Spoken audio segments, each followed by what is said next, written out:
Welcome back to the biggest channel on YouTube. Insomniac's Wolverine game associate narrative director has left Insomniac, and a lot of people are panicking, saying that this game is basically doomed. Well, in my opinion, I think this is the best thing to happen to the game, and I'm going to let you know why I believe so, and I'm also going to tell you why I think this is happening right now. So before we get into the video, smash the like button and share with your friends. Let me know down in the comment section below what you think, and with that being said, let's dive straight into the video. So first of all, I want to highlight that when it comes to making a video game or anything that is basically illegal work, you have to contract it. Even when you get a job at McDonald's, it's still based on contracts. So if she's a writer and she fills in a contract to write for a certain game, and if she's leaving at this moment in time, this can only insinuate that she has done what the contract says, and basically the game is in a good place and could be coming out sooner than expected. Right, so that's the short story. Now let's back it up and break it down gradually. Okay, so take for example, she signed a contract and the contract is saying she's gonna work from this amount of time to this amount of time.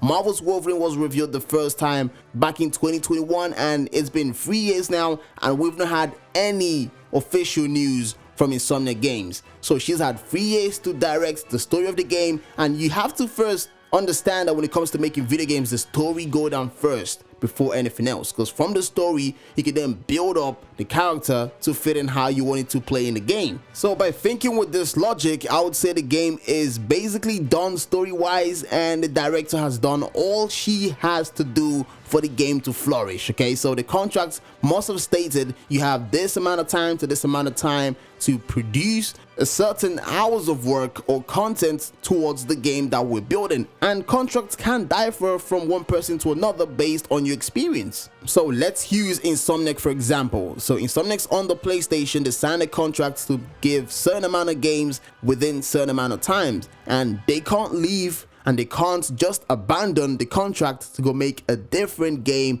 without fulfilling what's in the contract. So that has to come first before you can then go on to do whatever you want to do. Do you know what I mean? Same thing goes with Bungie. While they were under Microsoft, after a certain amount of years based on the contract they signed, they can now decide if they want to leave as a dependent studio or if they still want to stay on the Microsoft. So it kind of works similar. Do you know what I mean? So if she's leaving the studio now, it kind of insinuates that she has done her part of the job and then she's moving forward to a different company. And the reason why I believe this is happening now and why I think we're gonna see more of this in the future is due to the FTC banning the non-compete clauses, which took place about April this year. And trust me, I believe this is a good news for the developers and everyone who's working in the gaming industry, because what the non-compete clause effect actually did was to restrict workers the ability to compete against their former employer after they leave. So basically, let's say I'm working for Rockstar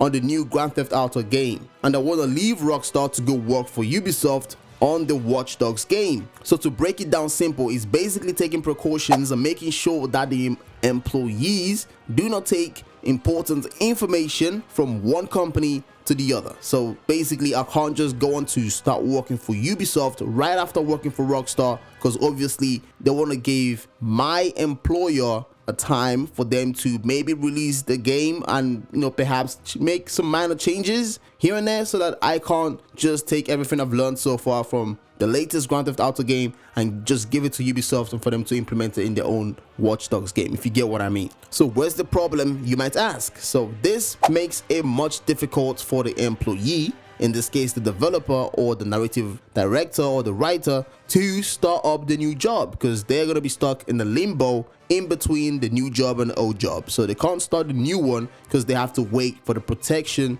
you know, for the covenant around the old employer to expire before they can then move on to the new job. And obviously this creates some kind of a toxic mindset, because I don't know if they're getting paid while they're in this kind of limbo trance. They might be getting paid, they might not be getting paid, but I know it does last about 3 to 6 months, and that can be very detrimental. With this lifted, it means the developer can then leave the company and start working for the next one straight away. They don't have to wait for a certain amount of time for the protection to be unlifted. Okay, so I think we're gonna see more of this happening more often, because now the developers are free to go wherever they want to go and start up the new job whenever they feel like it, pretty much. So if she's leaving, the contract is probably done. She's done most part of what she has to do for the game, and now she's free to go based on what she signed on her contract. Now, I think the main problem, what we should be worried about, is the Marvel Spider-Man 2 DLC. That's where we should be focused on. That's where everyone should be getting worried, because if we were sure we're getting a DLC, we've not heard anything yet. So I think the line is being drawn now. So we're going to wait to the end of the year.